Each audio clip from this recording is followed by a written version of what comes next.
Hi, welcome. Today we are with Fresh Dental, and we have Dr. Ricardo Obando, and he's going to give his presentation, and you may take the floor. Hello, how's it going? Like Ronnie said, my name is Dr. Ricardo Obando. I'm here going to share my screen. Hope you guys are doing pretty good today. I know it's Sunday. All right.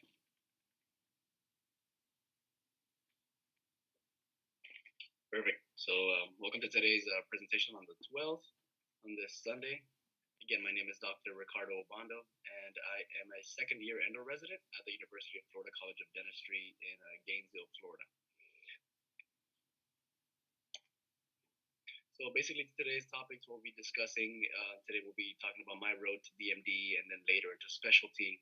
We'll be talking about some pre-dental advice that I feel like helped me out before I was applying, and then some things that I've learned after that I feel like I wish I would have known. I'll tell you why I chose UF specifically, later why I decided to specialize, why I chose endodontics in specific. I'll show you a couple of my cases, that way in case you're not too familiar with root canals, or what the actual scope of the endodontic specialty would be. I'll show you what it is that we're doing here in the residency on a daily basis, and then what I'll be doing once I graduate in 2022. So as far as my education, I was born in Ecuador. I flew to the States when I was about 7 years old. I did my middle school, high school, and my undergrad down in South Florida. I went to undergrad at FIU, and that's where I got my BS in biology, and I graduated in 2016.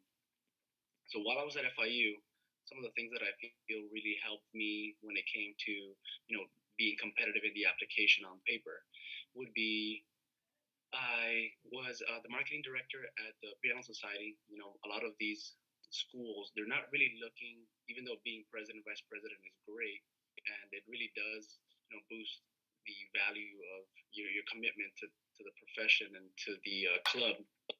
As long as you are involved and you're showing that, anything dentistry related you're a part of, that is you're going to be checking a box in the actual application. So in the application itself, once you apply, you have sections for community service, for involvement, and then the game plan is you want to try to fill in as many things as possible so your application looks, as complete as possible.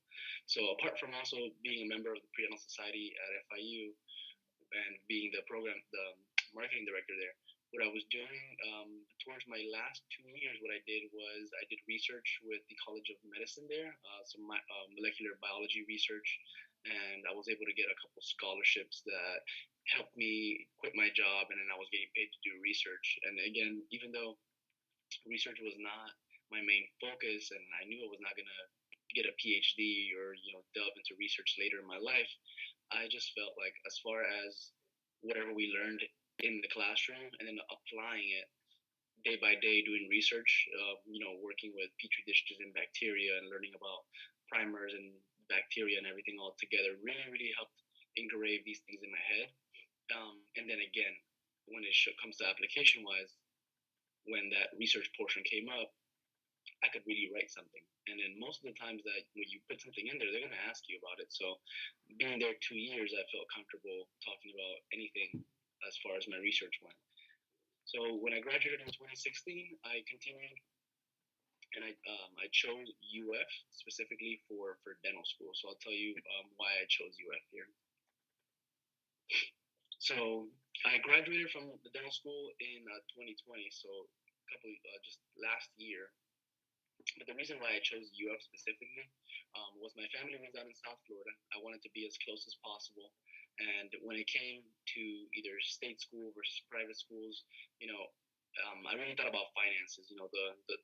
The debt burden that we have as incoming pre-dental students or as dentists that already graduated is pretty large. So I always kept that into consideration when it came to the decision making. Try to choose the most affordable school that was obviously the best and will prepare me the best. But when it came to UF specifically, I felt one proximity to family that to me was something that was unmatched, and as far as finances, that was pretty good. Something that I did noticed throughout school that I didn't know when I was applying, but I'm glad that I actually got into UF for this reason, was the amount of extracurricular experience that they have. So UF is very involved with the community. They, you know, sponsor trips that are about 2 hours away from Gainesville to Tallahassee, and then we're able to get into the legislative side of things, go visit and advocate for certain topics. So again, if my plan was to stay in Florida, it was great for me to actually go to UF because I started building these connections very early on. So whatever state you're going to, whatever state you're in, think about that. Think about long term. If you're planning to be there for a long time, you'll be there for 4 years, and then you can establish these connections, even if it's just friendships or job placement or maybe future business partners or something. At least you're in the state itself, and then you don't have to travel and go beyond your means to try to make these connections. So my experience at UF, I felt was great. Just like any dental school, I always tell everyone, like even in residency as well, whatever you get out is what you put in. So biggest things that I will say when it comes to dentistry. One thing is clinical experience. Another thing is your literature and academic experience. But something that they fail to mention a lot is the networking. I feel a lot of people when it comes to dentistry don't realize how much networking we need to do when it comes to being a dentist, being up to date with everything. And if you're trying to specialize, most of your cases that come into the office are going to be through referrals. So again, this is a huge part. If you're trying to specialize, make sure that you start networking pretty early on, and you start building these connections with fellow dentists. That way, you can build your referral circle as you go in through your dental career. So I graduated in 2020, but 2019 is when the application for the endodontic specialty was due. Usually with root canals, this is one of the specialties, one of the few specialties that they require, or at least that they really want some experience. By experience, I mean either a GPRA, GD, or 1, 2, 3 couple years of private practice experience. And my biggest thing, my biggest goal, I knew I wanted to specialize pretty early on. So I was taking advantage of all these extracurricular experiences, and I felt like that allowed me to actually convince them and then like to show them that I was really committed to the specialty, and I was able to go straight in from school. I believe they hadn't taken someone in the past like 2, 3 years before me that went straight out of school. So it was definitely something very hard, and I spent most of my third year. I was spending it more down in the root canal department than I was, doing other things. And anytime my patients would cancel, I would run down to the root canal department, and I would just be as involved as possible. So some of the reasons why I chose UF when it came to root canals and endodontic specialty was the number of cases that we see here. Most schools require to have like 200 to 300 cases. These are root canal procedures to graduate. Most people at UF are graduating with 500, which is pretty good. I'm also one of these like lost arts that I feel like we don't really do too much, but they're a great service to the patient. And being an endodontist, you should definitely be well equipped with this. Is doing apical surgery, and this is something you would do, when the endo is not healing, when the patient's immune system is not responding as you would want it to. So that's another reason that they really stress that here at UF, and they have faculty that really mentor us with surgery. So I felt confident that I wanted to be in this profession, and I wanted to be somewhere where that was teaching surgery. So I came to UF. And as far as continuing forward, we would have our board examination to become board certified endodontist, and UF really does have a high pass rate. They're very clinical when it comes to the number of cases we see, but we also do a lot of literature. All the decision making is backed up by the literature that we read, whether it was like classic literature dating back to the 70s and 80s, or it's like a more current one that's 2021 that's just recently coming out, that we're basing our decision making and trying to do the best treatment for the patient. And again, being a state funded school, UF definitely was the most affordable. So just a little bit of pre-dental advice here. I know since we're tailoring to a lot of our pre-dental audience, biggest things for me before going into dental school, and some of the advice that I got was that these are the biggest things that they're looking for. So GPA is always going to be king. So while you're in your undergrad, make sure that you're really focusing on one, your prereqs, making sure you get your high GPA on just the prereqs alone. But overall, you want to make sure that your GPA is high as possible. This is not saying that if your GPA does not seem to be like the highest, that you can't compensate for the lower GPA with reasons for being very involved. I understand that a lot of us we're not able to just go to school and focus on studying. A lot of us have to work and support families and then pay some bills. So something that when I do say GPA is king, I do understand that a lot of people have to work, and then sometimes you can't take priority with the study because you have to make sure you pay for the light. So when it comes to interviewing, this is something that you really need to stress and let them know that that is why your GPA maybe might not be as high.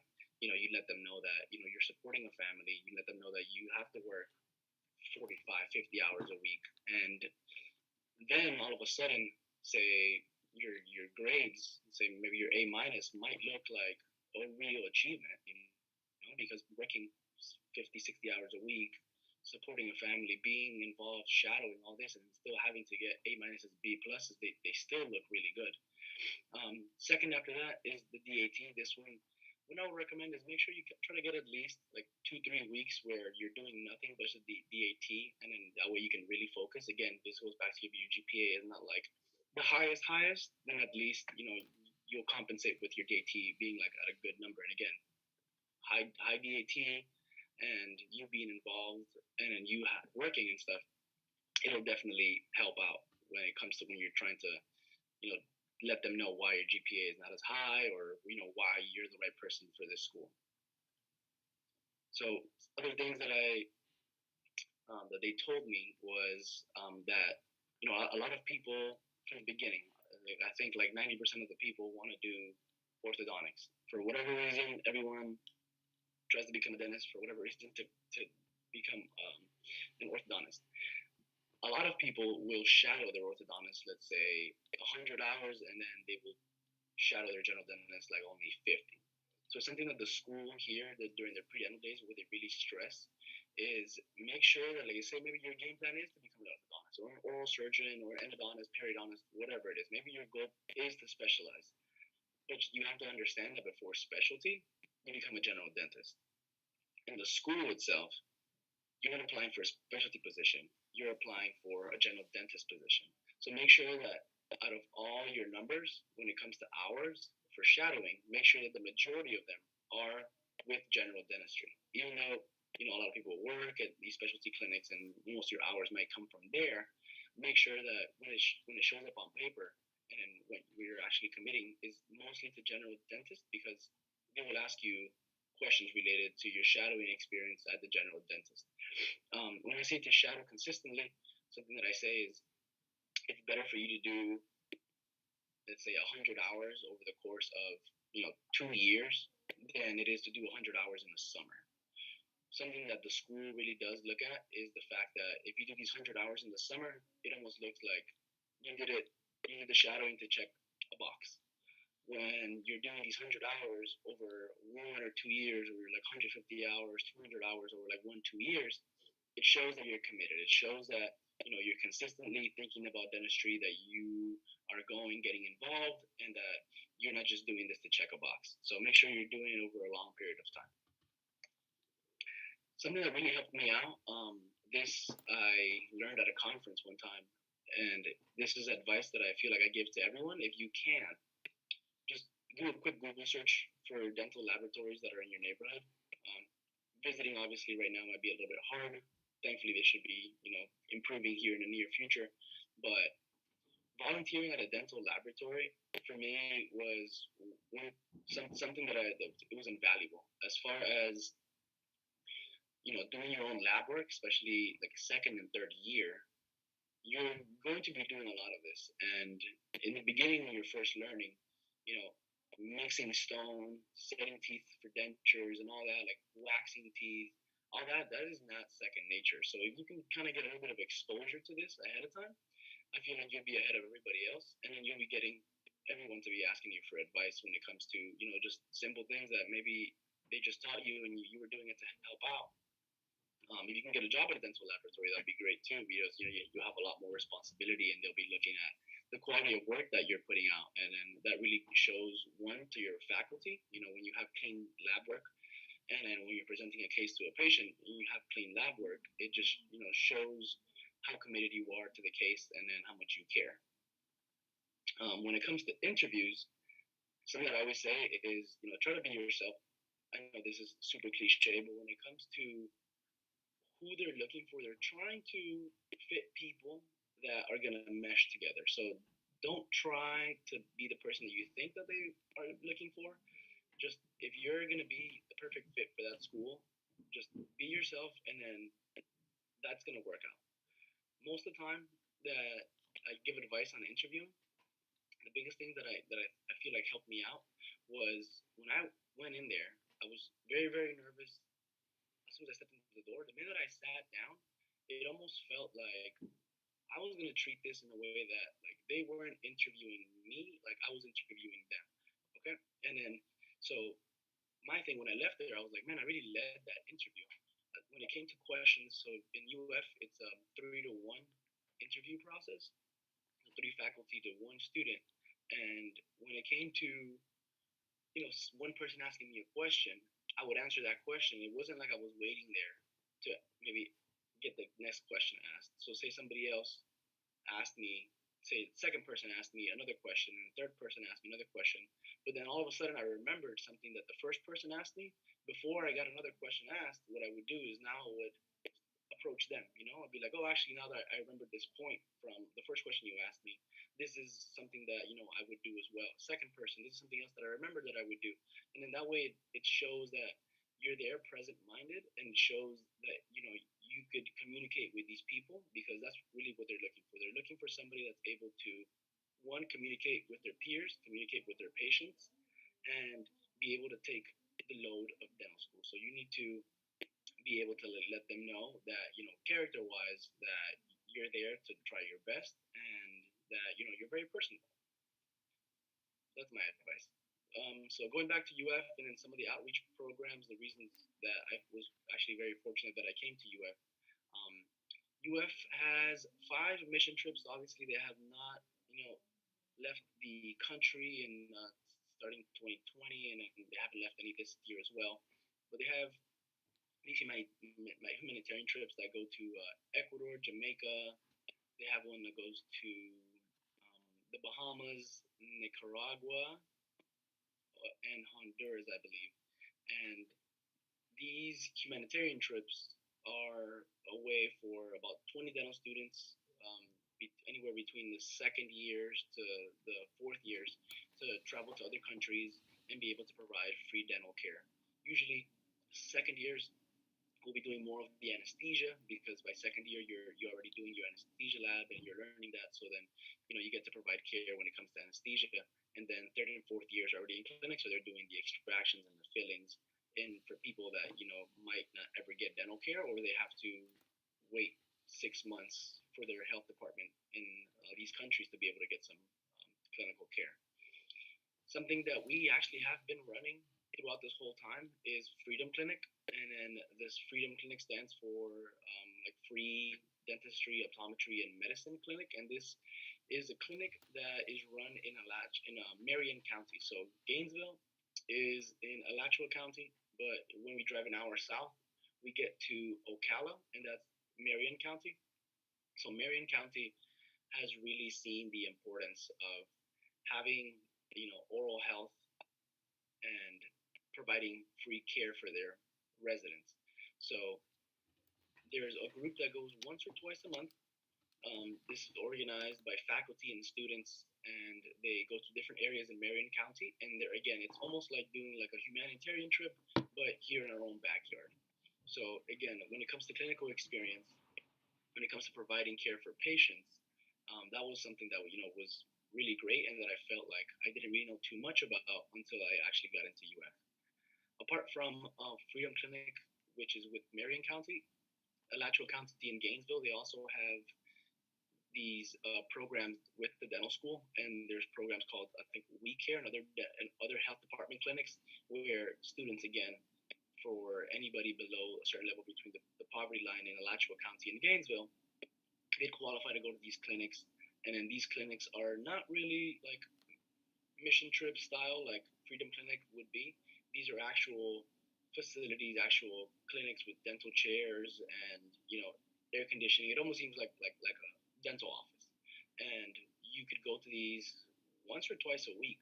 So when it came to clinical experience, I was trying to go to every humanitarian trip that I could, every Freedom Clinic experience that I could, and as far as weekly, I would also go to the health department clinics, and I feel like that's something that really helped me out when I was trying to, um, give my case for why I might not have as much experience for endodontic residency, but something how I've shown that how I'm trying to bridge that gap. So this picture here is to the left is a picture of me when I was in Ecuador. I believe I was a third year here, and to the right is a picture that I was actually doing a root canal in Jamaica. So the American Association of Endodontists sponsors this clinic in Jamaica. I'm currently here using my loops, but they did have available for um, use if we wanted to a microscope, which would give us allow us to give like the best care for these patients when it comes to finding canals and things like that. So that was a great experience when it came to giving back to the community. So now just moving forward after graduation, this is endodontics and a little bit of about root canals and things like that if you weren't too aware of. So again, second year here, I'll be graduating in about 6 months. I'll be graduating in June of 2022, and I am the chief resident here at UF. So for those who don't know, endodontics is basically root canal therapy. And what we do here in the clinic and what I'll be doing basically for the rest of my life is I'll be treating acute and chronic apical periodontitis, and this is usually just like a fancy word for inflammation around the ligaments that are around the tooth. So most of the time, the reason why we have inflammation around these ligaments is because we have influx of bacteria, and most of the bacteria comes from decay that made its way into the pulp, and then down the root, and then down to the ligaments that now the patient is in pain, one either swelling wise for these acute or maybe something that's a little bit more dormant. And I'll show you some pictures here in a second so we can kind of like visualize what I'm talking about. But that is basically what I do. It's the treatment of apical periodontitis that is the focus of the endodontist. And the way that we treat it is by the disinfection of the root canal system. So, like I alluded to, bacteria go into the tooth through deep decay or fractures or trauma or something that happened there. Bacteria made its way into the pulp, and then so my job is to not just remove the nerve like everyone says we do to get you out of pain. It's more to disinfect the whole root canal system. So we do this with 5% sodium hypochlorite. We also, depending on the case, depending on how chronic the lesion is, we will use intracanal medicaments like calcium hydroxide to leave it there for a couple of days, and then when it comes to like other like traumas, we'll probably leave it there for a couple of weeks, and that alone will disinfect the dentin that has been infected down there, and will allow us to go ahead and seal and then ensure that everything is clean to allow the body to now perform the healing process. So the way that I explain it to my patients is, they always ask me, how come I can't just take some antibiotics and then this will go away? So the way that the tooth itself does have blood supply, but it doesn't have the blood supply that we would have in our systemic body. So when it comes to antibiotics, antibiotics do not go into the tooth. What happens is bacteria use the tooth almost like a cave, and then it kind of just harbors bacteria in there for a while. So even though you take these antibiotics, your swelling, your pain might go away because the tissues that are outside, the ligaments that are outside, do get the antibiotic deposited. But then the minute the antibiotic goes away, bacteria again start seeping out. So the game plan is for me to clean and to seal that completely to prevent bacteria from having like this reservoir to be able to like continue to influx the periodontal ligaments. So that's basically the job of the endodontist. Why did I choose endo specifically? I felt like this specialty is very difficult when it comes to cases. Initially, in DMD, when we're pre-doc students, we get our endo cases are very tailored to straightforward single-rooted canals, and also maybe like the decays into the pulp. We don't have to look for the pulp. We just have to like continue to clean the decay, clean the caries, and eventually it'll lead you to the pulp because that's where the patient is symptomatic. That is something that initially I saw and I liked it, but then when I went over to the graduate side, I would really see these residents that have been working for 4 or 5 years, and I would really see them struggle. It was hard. Some of these cases, the biggest thing, finding the canal. Sometimes finding the canal in like an 87-year-old, like a 90-year-old. These things are like non-existent, but it's there. The patient is definitely in pain, but it's been calcified because maybe the patient has a crown, the infection has been chronic for maybe like 10, 15 years, and everything calcified upon itself. And now it's my job to find this canal, disinfect, and then not perforate the tooth. So that is something that I really saw them struggle with, and I felt like it was difficult, and I was really up for the challenge when it came to specialties. So I thought that was a good reason for me to try to like get more involved and see if I really liked it or not, which I ended up loving it. Um, Also, patient satisfaction. So a lot of the times we get patients that have these giant extraoral swellings, or maybe just an intraoral swelling, but they're in a lot of pain. They can barely open their mouth. They haven't been able to sleep for the past 3 days, and then they come into my chair, and then the minute that I give them anesthesia, I won them over. But then at that point, I continue to disinfect, I clean everything out, and then it's not just when they leave the chair that they're feeling, confident in my work and then actually grateful for it. It's throughout the time that they're at home that they see things getting better and better and better. They know that the root canal treatment is working, and that is something that I've noticed a lot. That patients are instantly grateful for your work. Sometimes dentists, they do some work and the patients might take it for granted, even though you think it might be the best thing you've ever done, but they won't really appreciate it. When somebody comes in pain and they leave with no pain, like there is no convincing them that you did something right. Something else that I noticed was endo when it came to specialty wise. It's very, very tiny, very close knit, and they have a really good community. So most schools are graduating about 4 or 5 endodontists for every 100 general dentists. In my class right now, I have it's me and 5 of my co-residents. The class that it came after me was the class of only 4. So in UF we have 9 residents, and so you can kind of see how there's like a big gap there as far as how many endodontists are graduating every year. So the community itself is very, very small, but everyone seems to know each other. Everyone seems to like, they want to have fun and they want to like get together. They want to learn. So one, when it came to specialty, and two, community, I felt like I really liked the specialty, and that's why I went with it. And specialize, why specialize? And then I use this term kind of loosely because sometimes even if you do go the general dentistry route, I feel like everyone, quote unquote, will specialize. I feel like, say you have 3 associates, you're all general dentists in the practice.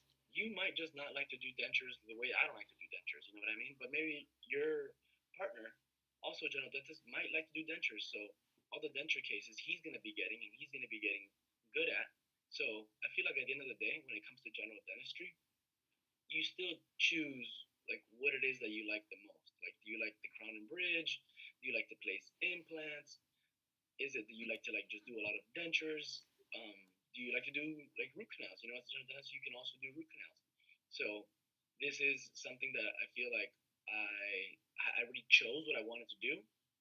I and I was in the position to be able to get into this program, into other programs.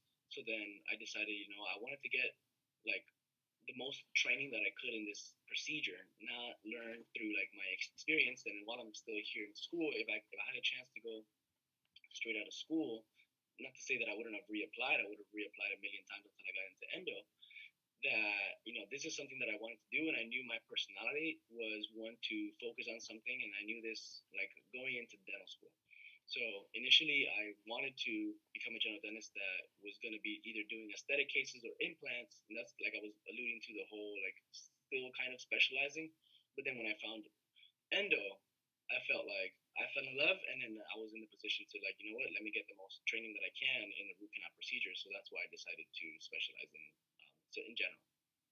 So as far as future employment goes, you know, corporate is the big like takeover that's happening with corporate right now. So that might be an option for me too. They pay pretty well. What something that I do see differences between specialists and then general practitioners. In corporate world, the general practitioner. So something that I will tell you this: in school, it's funny because the specialties are the ones that almost like run the show. Everyone looks up to the specialists because they're the ones that are like, really like learning this literature and trying their best when it comes to that specific procedure. So specialties are almost at the top, and the general dentist and the students are almost like looking up to the specialist. But when it comes to the real world, that flip flops. So the general dentist is the one who drives the bus. The general dentist is the one that has the choice to decide, okay, this root canal is pretty easy, I'm going to tackle it, or this root canal looks like it might take me 3 appointments, I'm going to send it out. Or same thing with third molar extractions. I could do this third molar extraction, but this one looks like it's completely bony impacted. I'm going to send this one out. So at the end of the day, the general dentist has a huge benefit because you complexity wise you choose how far and how hard the cases that you want to do are going to be. Um, so when it comes to corporate, most specialists will only be independent contractors in your Aspens or Pacific Dental Groups or your Heartlands. The general dentist has an option of becoming a partner, becoming an owner. So if the specialist wants to own their own practice, then now we're looking more like private practice. So I'm either going one way or the other.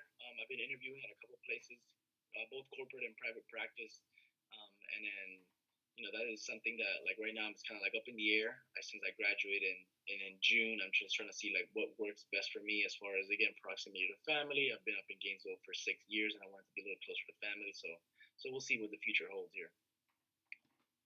So these are some cases here just for demonstration of what root canal is. So this patient here had trauma about 20 years ago, and you can notice the trauma in the tooth number 8 there because of all the yellowing and discoloring of a central incisor.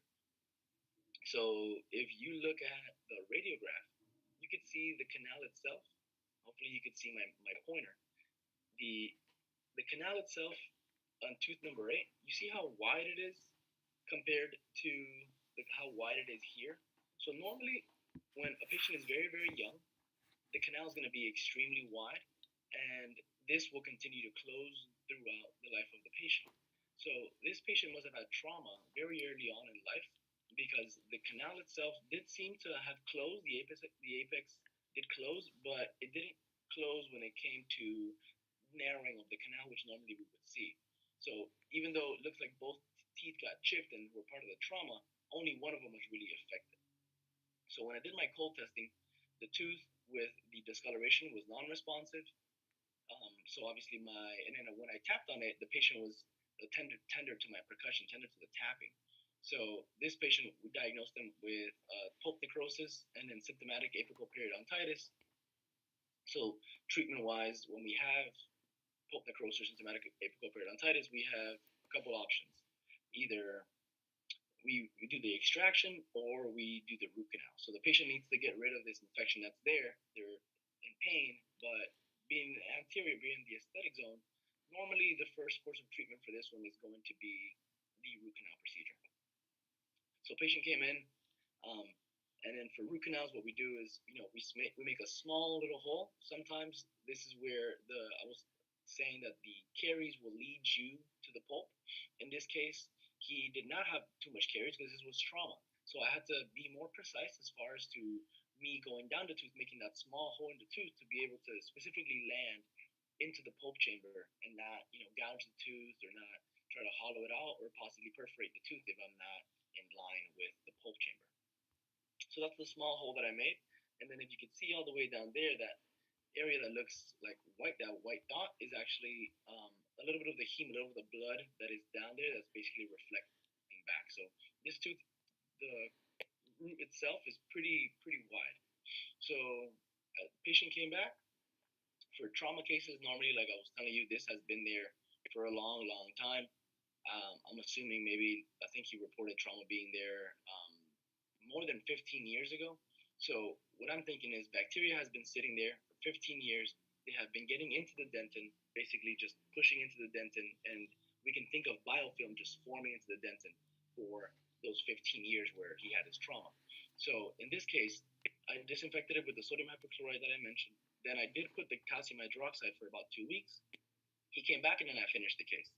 So this case here, you can kind of see the density is pretty nice, everything. And then this dark area that you see over here, I didn't want to point it out in the preoperative radiograph because it almost looks like something dark is there. But if you almost pay attention to it, we take these radiographs coming from this angle. So if you think of these dark areas that almost look symmetrical, these are actually his nostrils. So in this picture here, I didn't catch the nostril in the radiograph, but you could see that there's like a shadowing around this tooth. And that is that chronic infection that I'm telling you, again, biofilm outside the root that has been sitting there for quite some time. So the patient's chief complaint, apart from the pain, was aesthetics.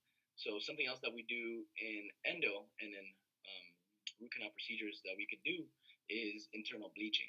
So what I noticed, if you this very opaque area, that is going to be my gutta percha. That is the material that we use, the rubber made material that we use to fill the canal to prevent the bacteria from going in.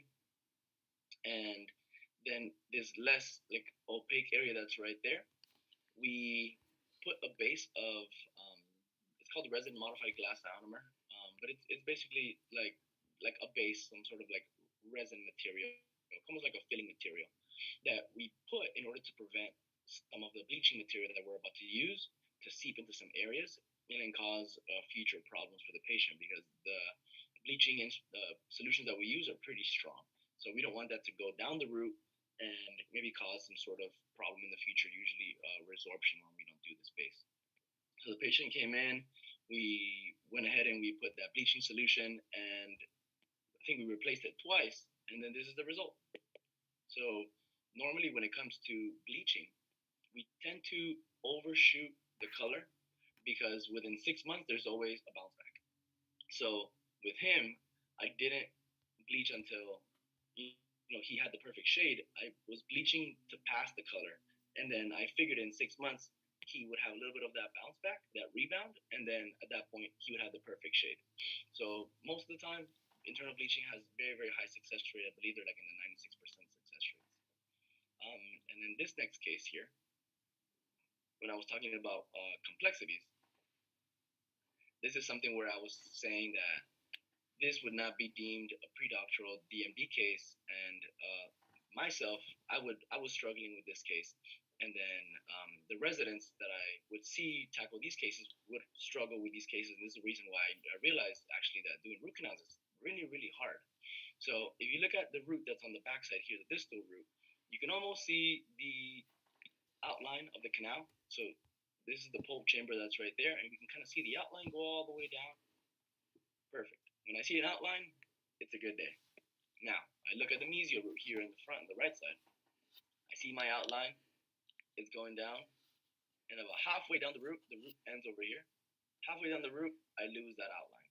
So the minute I lose that outline, I'm thinking something's not right. This is going to be a hard case. So next thing that I do is I start tracing my tooth. So the ligament that's around the tooth looks a little bit dark, radiolucent here in the radiograph. So I'm going to trace this ligament that goes down this way. I'm tracing the ligament. The root ends right there. I'm tracing the ligament. Perfect. I go on this side. I trace my ligament a little bit faint here, but then I pick it up again here. And it looks, usually the roots will end about the same area. So I'm confident this is my ligament. But somehow, somewhere, it looks like there's another ligament here. So I'm going to trace this ligament here. It looks like it bows out. So something is happening with this tooth that is not as simple as I know we would think. So then I disinfected the distal root, no problem.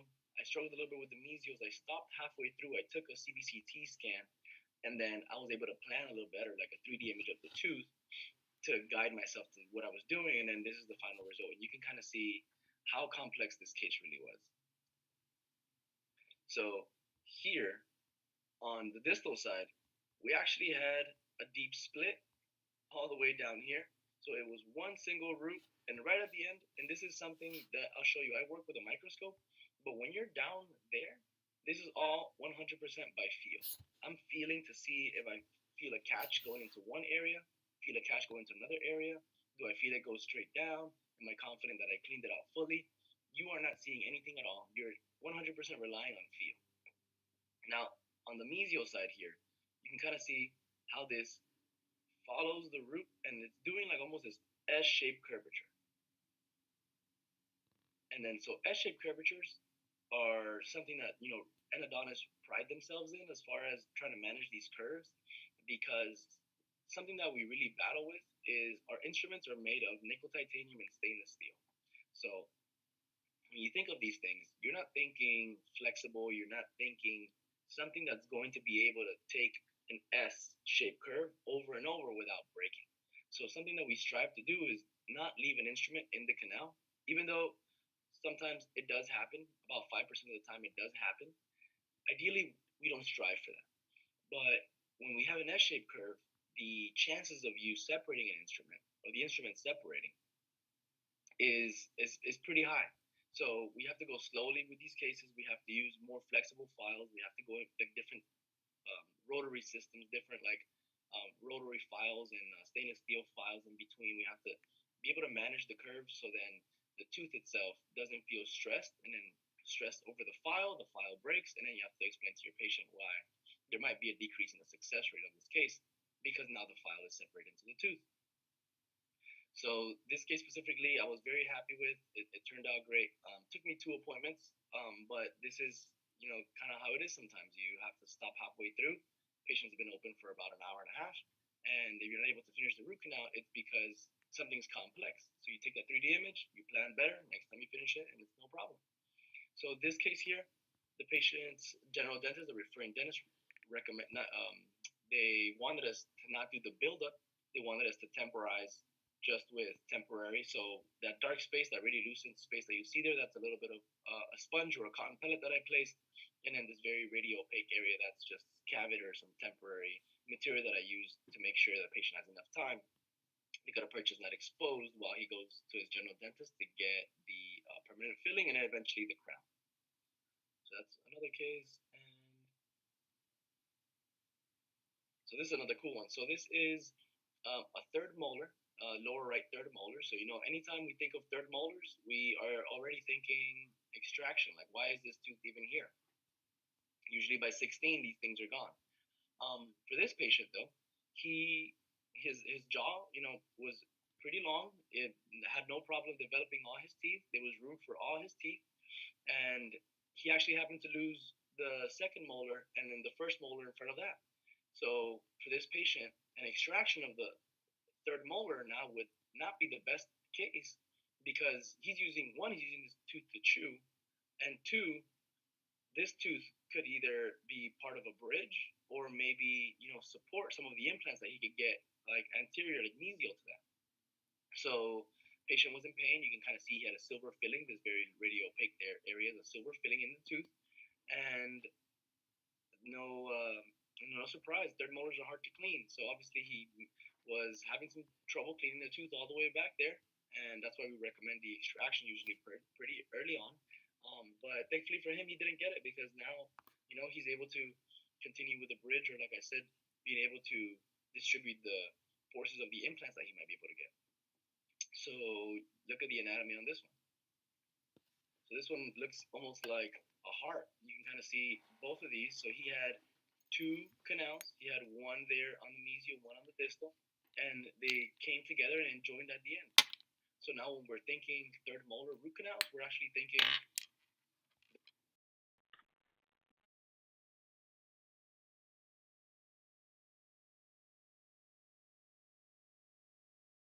proximities to the IA and to the inferior alveolar nerve.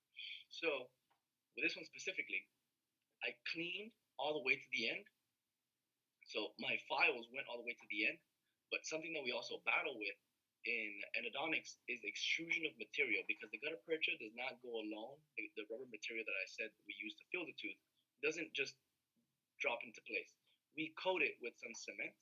which we call sealer, but it essentially is like cement.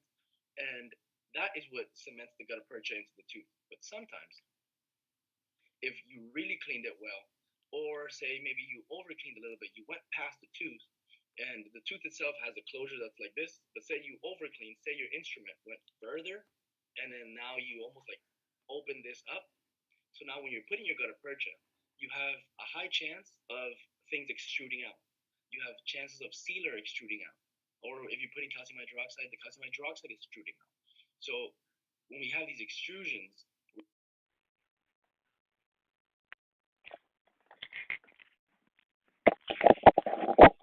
sealer to the IAM or calcium hydroxide to the IAM, the patient will have oral surgeon where they'll have to do surgery to clean it out, and it's very messy. So when we know we're close to these areas, we try to stay a little bit further away for the patient's safety, for my safety, and I don't want to deal with these complications. And then the patient will now be upset at me because they don't feel their teeth or their lip for the rest of their life. So in this case, I cleaned all the way to the end, but when it came to my sealing, I backed up a little bit because it was safer in case there was a little bit of extrusion. The extrusion still would have stayed within the tooth.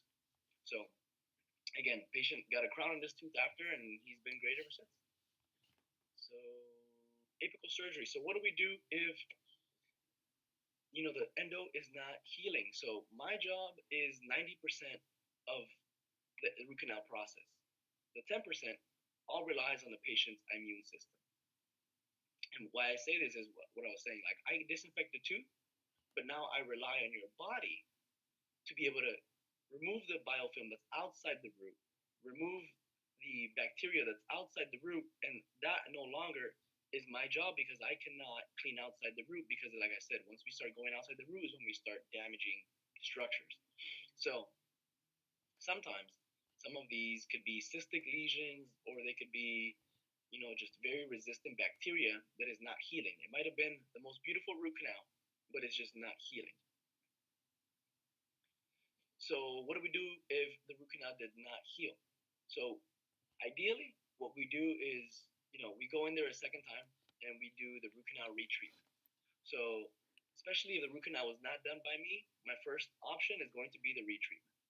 If the root canal was done by me, then I would think of other things. But if it was not done by me, then I don't know the protocol they used for disinfection. I don't know if they used the rubber dam or not, and the rubber dam is this rubber sheet that we make sure that prevents saliva and blood and bacteria from going back into the canal. And this is kind of like the standard of care for root canal therapy.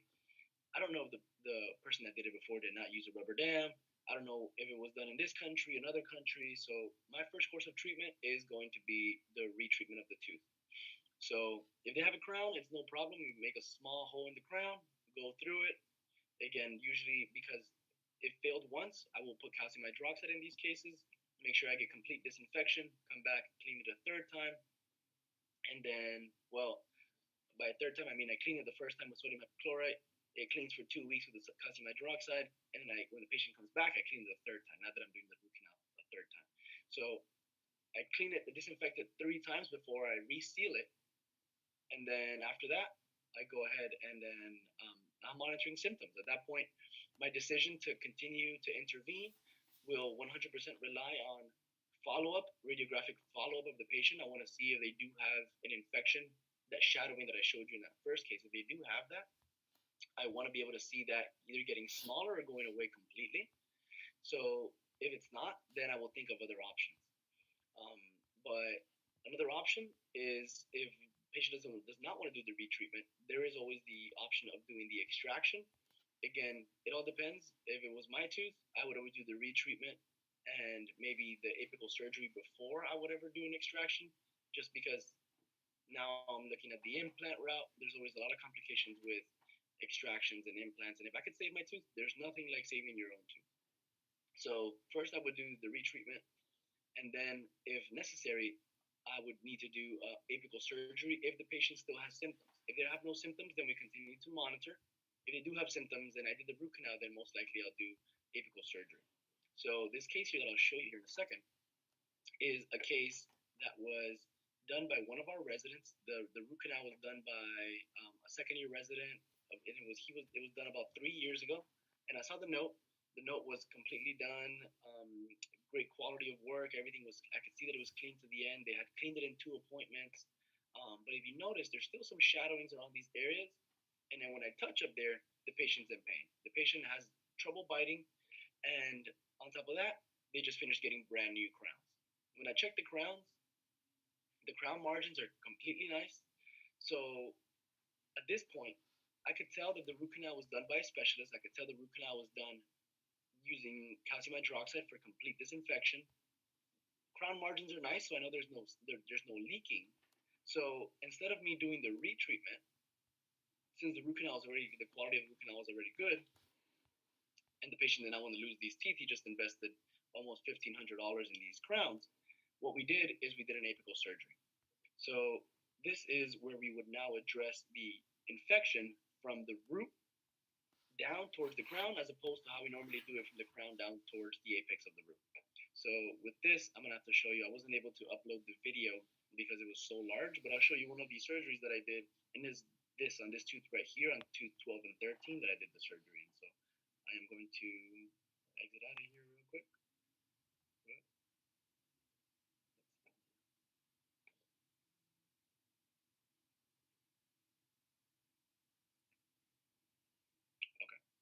So video is 23 minutes, but I'm gonna fast forward through it. I'm gonna put you through 23 minutes of this. But this is something that not a lot of people are exposed to, and not a lot of people know that is done by the endodontic specialty. But all this that you're gonna see was done through microscope.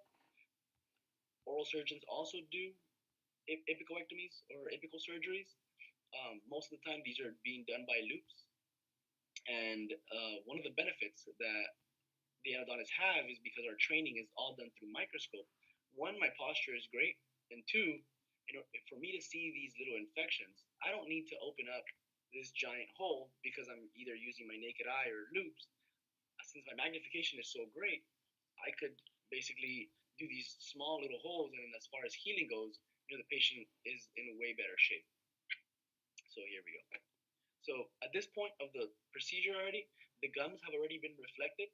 So basically, we took an incision, we took a blade, and then removed the papillas that were on that area, and the gums have been flapped back.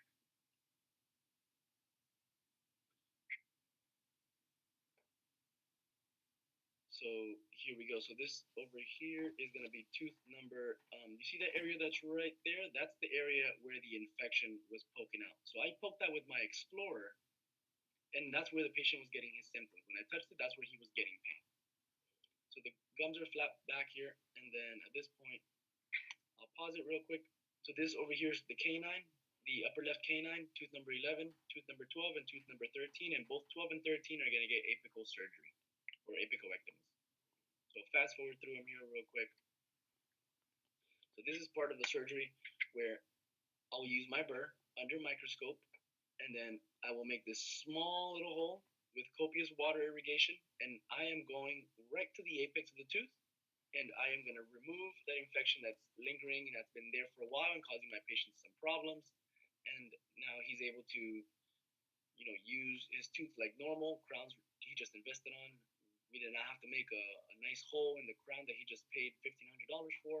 And the infection itself, since we gave the body some time to heal, now at this point, I'm going in there and I am also going to take a biopsy. So something that we want to do here is find out why this is not healing. It's not healing either because was it of root canal origin? Was it not root canal origin? Was it resistant bacteria? So what we do is we go ahead and we take a biopsy. That way the patient can understand why this was not healing. Was it because of their own immune system, or was it because it was resistant bacteria? So this pink area that you see right there, that is that gut aperture that was filled into the tooth. Now I'm going to tooth number 12, and I'm going to make also a small little hole. So you notice how small these osteotomies are? This is the great thing that I was telling you with the microscope. Like, I do not need to do anything bigger than this for me to be able to see what is happening. So I'm going in there with the burr itself. I'm removing most of the infection. Anything you see pink there is the gutta percha. Usually if I see gutta percha, I feel happy because I know I'm spot on. I know I'm in the root, and I know I'm in the right root. Because something that we want to make sure is we're actually doing the apicoectomy on the right tooth. Gutta percha lets me know that's the root canal treated one. So I'll fast forward through here just a little bit. So here I stained the tooth. this allows me to see, this stains the periodontal ligament that's around the tooth. This allows me to see that I made sure that I cut from the most cheek aspect, the buccal aspect, to the most lingual palatal aspect, the palate aspect, for me to know that everything has been resected the whole way through, nice and flat, and you can definitely see the pink areas there. That's my gutta percha. So fast forward through a little bit, and here I'm curetting. I am removing the infection myself for the biopsy, and this is me cleaning it out, trying to get all this infection out of there. I need a little bit of more space because my spoon was too small. So like I said, we start small and then we can enlarge, but I don't need to start large if I don't have to. And at that point, now I'm getting stuff out. Things are coming out, and eventually I will use my, there we go. That's so I took that for biopsy. You can see that right there. I use some of my tissue pickups. Eventually I get a good piece. There we go. So that goes for biopsy. Now we understand why is this not healing. So when we think of apical surgeries, after we cleaned all this out, and again, I'm just going with my spoons, trying to now, after my biopsy, now I don't care, everything gets suctioned out. Now I just want to make sure this is all cleaned out, and you can see me taking out this infection myself that did not heal. So we're just going through it, cleaning everything out. This is a method that we use to dry out some of the blood that's in there, but also try to, there we go. So I zoomed in here, so you can kind of see with my microscope, I can zoom in as far as you can. You can definitely see that gutta percha. You can see the end of the root. And the tooth itself, like I said, right now, on every aspect except the top side that I just finished removing, because I take out about like maybe this much out of the tip of the root out. But ideally for healing, I want that periodontal ligament to form all over the tooth again. So in order for me to do that, I need to put a material that the body is going to be compatible with. So yes, gutta percha is compatible with our bodies, but now we have these calcium silicate materials that are much better. You probably heard of them. They're called MTA. They're basically cement for dental purposes. And this is basically like Portland cement that has been all the toxins and arsenics and anything that could be caustic to the body has been removed. Extremely expensive, but definitely good for the patient as far as success for these root canal procedures and the apical surgeries. So what I'm using, the instruments that I'm using, this is called an ultrasonic, and this was either a KISS ultrasonic or I believe it was a Buck ultrasonic, surgical ultrasonic that goes in there. And we do, right now what I'm doing is called the retro preparation, where I'm going and taking the gutta percha out from the root all the way down. So this goes about 3 millimeters. So if you think about it, I removed 3 millimeters of the root, and then that I cut off, that I sectioned off, and then I retro prep 3 millimeters down the root. So essentially, I cleaned out the top 6 millimeters of this root where maybe we might be harboring bacteria. So this makes me feel confident that we're definitely cleaning things out. So I'm removing all the gutta percha that's in there, and then now we can't leave that space empty because it'll get filled in with tissue, and then the patient might have some problems. So this is what we fill in with the cement that the MTA that I was telling you about, the calcium silicate materials here.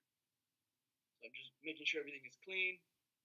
This is a epinephrine pellet to make sure we control a little bit of the heme, the blood, and allow us to work in a drier field. And then now, so this, what I'm filling it in with, that is the MTA. Specifically, white MTA. They make it in two colors, white and gray. And you can see I'm just placing it in there. I'm packing it in there, using my ball burnisher to get it in there. And then this is a delivery system. You can see I'm about to press MTA, and then I go and I condense it in there. And then what this will allow is the body to have a material that is very compatible with, in order for me to get that periodontal ligament to really form around it. Most of the time, when other specialties are doing these procedures, they usually are doing what we call a cold burnish, which is they just do the sectioning. They are not really placing the mineral trioxide aggregate, the MTA. One, because you could see if I'm working on this root, one, I need the ultrasonic device. I need this delivery system to be able to place the MTA into the root. And if you're not using a microscope, this is extremely hard, very hard.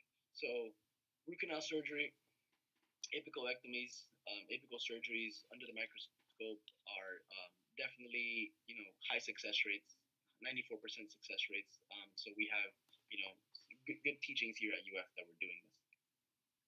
So I finished with one here. I'll fast forward a little bit and I'll get started on the next one. So the good thing with this cement, the MTA, is that it sets in the presence of blood. It is extremely biocompatible, and it allows the patient to get that PDL that I was mentioning. So at this point, I'm condensing, and then I'll clean most of it out. And here I take off my epinephrine pellet, and you can see that now the MTA is just in that area. I'm cleaning to make sure that there's no remnants of the MTA in there. And then just taking that out, curetting a little bit more of the tissues that I see there, any of the infections that I see there. And that's about it. So that is a successful surgery. Thankfully, I had a successful surgery. Patient is very happy with that. And now you can see, so the patient came in, dark shadows look just like that. This is the tooth. And this is the final result. So this is, the day before treatment. This is the apical surgery. And you can kind of see we removed this last bit of the tooth here on both sides. I removed, the infection was a little bigger on this tooth. You can see it's a little bigger. So we had to do a little bit more opening. This is the one where you saw me open up just a little bit more to be able to curette it out. So this opening looks just a little bigger, but overall, the opening is pretty tiny. So we conserve all the bone that's in between both roots. And you can see it all looks very radio opaque, but you can almost see here where it bows out to the sides. That is where my retro prep ultrasonic was going in there, making up that 3 mm space. And now the tooth is, good to go. Patient follow-up has been great. Patient is asymptomatic. And, we did a good service. The patient saved his tooth. And after that, if there were to be any problems in the future, then at that point, maybe he can get the extraction and the implant. But at least, we bought these teeth a lot of more years, and, it's going to be a great success. So I think that's about it for me when it comes to my presentation. Thank you so much. Again, my name is Dr. Ricardo Obando, and I'm here at UF. If you guys ever want to hang out or have any questions, you can always reach out to me. So this is my top Instagram. That's my personal page / my page where I post most of my networking and things like that. I believe that one is private, but I usually accept everyone as long as you're not anybody creepy, somebody that reaches out to me or something. But the public page, the Obiendo, that one is one that I started just recently, and this is one where I'll be showcasing my root canal procedures and showing you guys basically what I'm doing, going over posting some literature, and then the reasons why I decided to do this treatment. Like I said, I really do accept everyone when it comes to my Instagram, so you feel free, follow me on both. If you have any questions, you feel free to email me, okay? It was a pleasure. I just want to say thank you for your time. I thought your presentation was very interesting, and I really enjoyed your walkthrough of the procedure. I don't have any questions, but again, want to thank you for coming on the live. Awesome. No, thank you. Thank you so much. I appreciate the time, and I appreciate you guys trusting me to give you this presentation today. Thank you. Also, I do have a more of a personal question. Yeah. I'm a junior, and I'll be applying to dental school soon. I actually worked as a paid intern at a dental lab. Okay, nice. And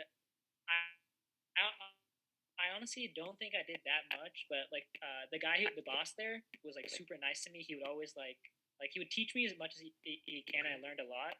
How do I when I'm applying? Do you have any advice about how I should talk about that? Yeah. So basically, I think the biggest things that most programs start with is gonna be waxing. So tell this guy if you can to just see if you could do a little bit of the waxing on your own, not a waxing of a case, but maybe waxing on your own just so you can learn the anatomy. So when it comes to talking about what you did there, tell them that when it came to waxing, things need to be very precise. So you needed to learn the waxing process. You knew this was going to be important to learn the dental anatomy. So he was the dental technicians are the ones that know dental anatomy very, very well. So you could say that he taught you how to wax, taught you like about dental anatomy, and then when it comes to like pouring molds and things like that, about different types of stones, depending on which if is it going to be for the mounting, is it going to be for the actual cast, like talk about like things that they understand that yeah actually you were there, you were present. Talk about basically whenever you have a crown, like he was teaching you how to so when you have a crown, they do like this sectioning around the tooth, so you almost have like this little slide, and then they go around all Yeah, the yeah, yeah. margins with first. So you tell them things like that, and they'll see that okay, like they don't do that anywhere else. In dental school they used to do that a lot here, um, but not anymore. Now everything gets sent to the lab.